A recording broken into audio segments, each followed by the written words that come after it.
Let's show you how to create a new project, save a project, and open a saved project. When you first open Cubase, an empty screen appears before you. You need to either create a new project or open an existing one. Let's create a new project by selecting New Project from the File menu. The Templates dialog box will open up. Choose Empty. This will create a new project with nothing in it.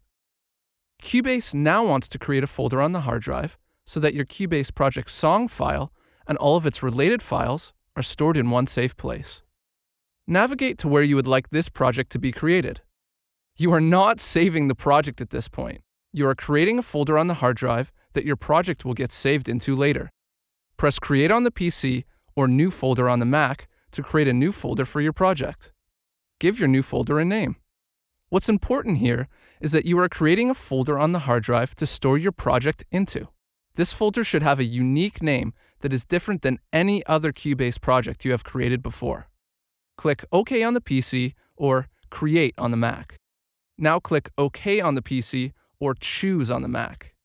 You should be looking at your very first project in Cubase now. If you look at the top of the main page in Cubase, also called the project page, you'll see the name of this project is called Untitled 1. To save a project, select Save As from the File menu. You will notice that Cubase is in the My First Project folder that you created earlier. This is where you want to save your project. Type in a name for your project. You can use My First Cubase Project. Click Save, and that's it. You can close windows such as the Mixer window, or you can close the project so that it's not open anymore. We want to close the project. Select Close from the File menu. Now that we have saved and closed your project, let's show you how to open it. Select Open from the File menu. Here you can navigate to the folder that has the project you wish to open. Select Recent Projects from the File menu. Choose the project you wish to open by clicking once on it. VST Connections allows you to set up the input and output signals of Cubase to your audio card. Cubase calls these buses. Go to the Devices menu and choose VST Connections. The key command for VST Connections is F4. You'll see 6 tabs at the top of the window: Input, Output, Group/Effects, External Effects, External Instruments, and Studio. We're only going to cover input and output right now. See VST Connections in the operation manual for more details. Let's choose output first. We want to start from scratch and remove anything that is currently there, just in case it's set up incorrectly. If you see anything below the bus name, right-click with the mouse and choose Remove Bus. Now press the Add Bus button and choose Stereo for configuration and 1 for count. This has now added a new stereo bus, left and right, allowing us to have audio in Cubase route to our audio hardware. Since we mainly listen to our music as a stereo mix, all we need is a stereo output. Depending on your audio hardware, your output should be set up now. You can, however, select the outputs of your choice from the Device Port pull-down menu. More sophisticated setups may require you to choose different outputs and even add more buses. Now let's press the Input tab and set up the inputs we are going to use for recording into Cubase. Press the Add Bus button and choose Stereo for configuration and 1 for count. This has now added a new stereo bus, left and right, allowing us to have audio from our audio card's input route to Cubase for recording. If we wanted to record in mono or with one channel, we can make separate buses. Choose Mono for configuration and 2 for count. This has now added 2 new mono buses. Next, click underneath Device Port to select the audio inputs of your audio card for the stereo and mono inputs. In our case, we have the MI4 audio card, so we are selecting MI4 channel A and MI4 channel B for our inputs. That's it. You should now be ready to record audio in Cubase and then play it back. For this next section, we are going to record a bass guitar in mono from the input mono in. Now let's add an audio track to record to. Go to the Project menu and choose Audio from the Add Track submenu. Choose Mono for configuration and 1 for count. Click on the new track you've made and make sure you show the inspector. The inspector allows us to see and manipulate a lot of information for the selected track. Make sure that mono in is selected for the audio track's input and that stereo out is selected for the audio track's output. By setting mono in, we will be able to record the audio from the left input of our audio card into a track in Cubase. Setting the output to stereo out allows us to hear what we are recording. We'll want to have a click or metronome play in the background as we record the bass guitar, so that what we record aligns with the bars and beats in Cubase. Turn on the metronome or click button found on the transport panel. If you would like a 2-bar count in before you record, press the pre-count/click button to the right of the click. We now need to set the speed or the tempo of our project. This will directly affect how fast the click plays. You can set the tempo just below the click. We have a setting of 125, which means 125 BPM or beats per minute. We have a bass guitar playing through an amplifier with a microphone in front of the amplifier speaker. This microphone is plugged directly into the Steinberg MI4 microphone input. We have set the level on the MI4 so that we have enough volume without clipping. Pressing the monitor button will allow us to hear the bass guitar. You should see and hear the audio coming in to the right of the track. Click once on the word channel on the right-hand side of the project page. This will display the channel fader for the selected track. Do the best you can to send the maximum amount of volume to the audio inputs of your audio card before you hear any distortion. Most audio cards show some kind of level or volume indication. If yours doesn't, don't worry, we can change the amount here. You will see a line near the top of the channel meter. Make sure the level does not go over this line. If you go into the red, you may cause clipping or distortion. Press the stop button on the transport twice. This will make sure we start recording on bar 1. Make sure cycle is turned off and not highlighted. Press the record button to record the bass guitar. Since we have the pre-count/click button on, we'll hear 2 bars of click before recording begins.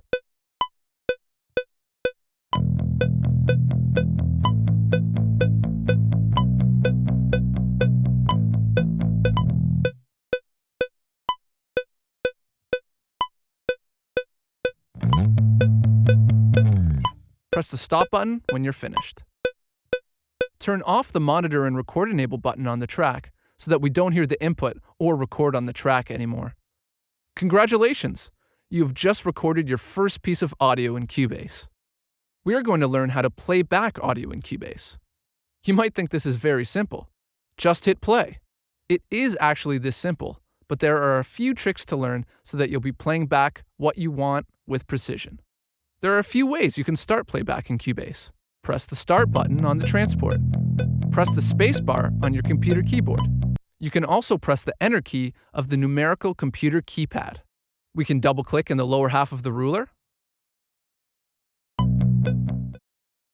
We can even select the audio event called Audio 0101 and choose Loop Selection from the transport menu. There are a few ways you can stop playback in Cubase. We can press the stop button on the transport. Pressing the stop button twice moves the cursor to the beginning of the project. Usually this is bar 1. We can press the space bar on the computer keyboard. This toggles between stop and start. We can also press the 0 key on the numerical computer keypad. Cubase has the ability to loop or cycle a section of your project. To set the cycle location, you need to use the left and right locator. On the transport, set the left locator to 1 and the right locator to 5. This tells Cubase that we want to loop or cycle between bars 1 and 5.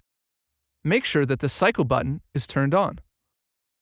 Press start on the transport, and now Cubase will play looping over and over until you press stop.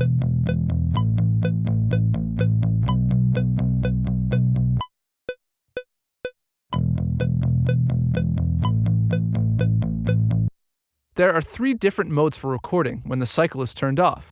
This is called linear recording. The 3 modes are normal, merge, and replace. When recording audio, normal and merge are the same. Selecting either of these will allow you to record over top of another audio event, and it will appear as an overlap. You can then select between the overlapping events and determine which one will play. Replace mode, when used, will not overlap the audio if there is already something on the track. It will split or cut the audio where the recording takes place, replacing what was previously there. Keep in mind, though, that the audio being replaced is not permanently deleted. It is only cut or trimmed away, allowing you to recover it later. Now we are going to add an electric guitar to our bass guitar using cycle recording. Recording with cycle on allows us to make multiple passes of our recording and then pick the best take. Let's add another mono track. You can see now that we have a track called Audio 1 and Audio 2. Up until now, we haven't been concerned about naming the tracks, but let's do this now. Double-click on Audio 1 and rename it Bass. Double-click on Audio 2 and rename it Electric Guitar. That looks a lot better now. It's always good to name your tracks before you start to record. This way, the audio event will take the name of the track. Since Audio 1 was the name of our first track, the audio event is named Audio 1_1. The suffix _1 being the first event recorded on the Audio 1 track. We'll show you how to rename your audio files in the editing audio tutorial. Make sure cycle is turned on and set the left locator to 2 and the right locator to 18. This will loop or cycle from bars 2 to 18. Go to the transport and make sure Mix MIDI is selected for the cycle record mode. This will allow us to record the electric guitar, and as each cycle repeats, a new take will be created. We will then choose the best take to keep as our guitar line. Press the record enable and monitor buttons on the electric guitar track. Press the record button on the transport panel. As you record the guitar, let the cycle repeat 3 times so we have 3 different guitar takes.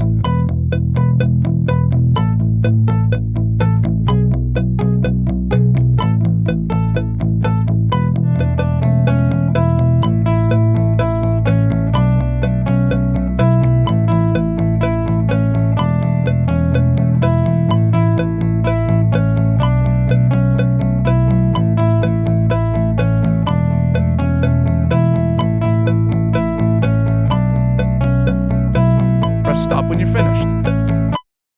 We've just recorded 3 different guitar takes. Now let's figure out how to select the best sounding one. Right-click on the new guitar audio event that we just recorded and choose a take from the Set to Region submenu. Cubase has recorded all of the passes we made when we were recording in loop mode or cycle recording. These passes are called takes. In our example, we have 3 different guitar takes. We can pick between them and choose which one sounds best. Stacked recording is very similar to cycle recording, but with one difference. You can see the takes that you record all the time instead of being hidden underneath. Create a new audio track. Rename the track Guitar 2. Go to the transport and make sure Stacked is selected for the cycle record mode. Press the record enable and monitor buttons on the Guitar 2 track. Press the record button on the transport.